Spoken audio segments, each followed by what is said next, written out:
Maliban sa pagkagutom, matinding takot at tinatawag na trauma ang dinaranas ngayon ng mga residenteng naiipit sa bakbakan na yan sa lungsod ng Zamboanga. Nakatutok doon live si Ivan Mayrina. Ivan.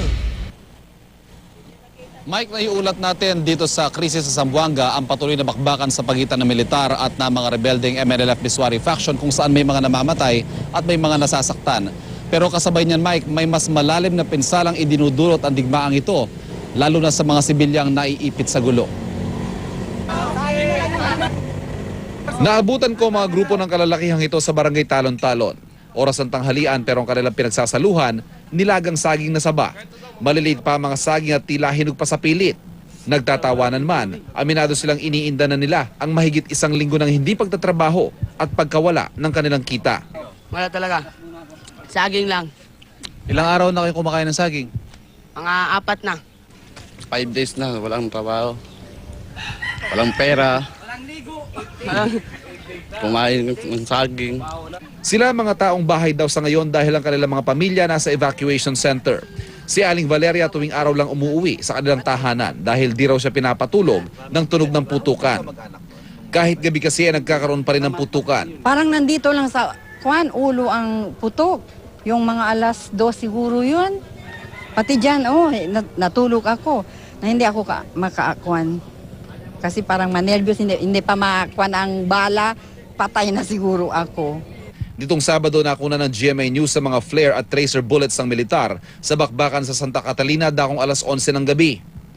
Kung ganito ang takot na namamayani sa mga sibilyang naiipit sa gulo, labis sa mas mapait ang pinagdaraanan ng mga direktang apektado.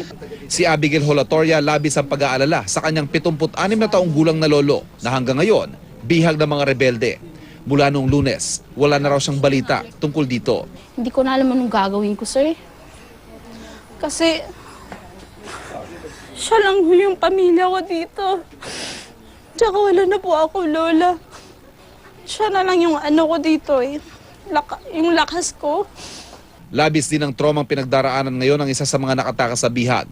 Nakahanap umano siya ng pagkakataong tumakas kasama ang iba pang bihag na mag-brownout sa kanilang pinagtataguan. Dahan-dahan lang kami nagalabas hanggang nakarating kami doon malapit sa General, yung highway sa General. Pagdating namin doon, kaya doon na kami na-rescue na din, doon na kami naging safety.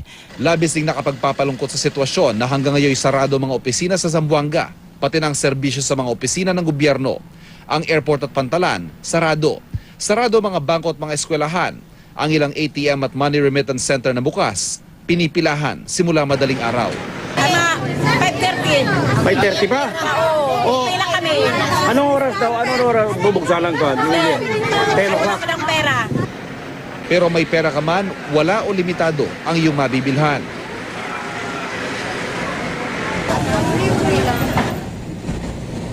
Mike, nasa ikawalong araw na nga tayo ng krisis at ang mas nakalulungkot dyan, hanggang ngayon ay walang linaw kung kailan o papaano matatapos ang krisis na ito. Mike. Maraming salamat, Ivan Mayrina.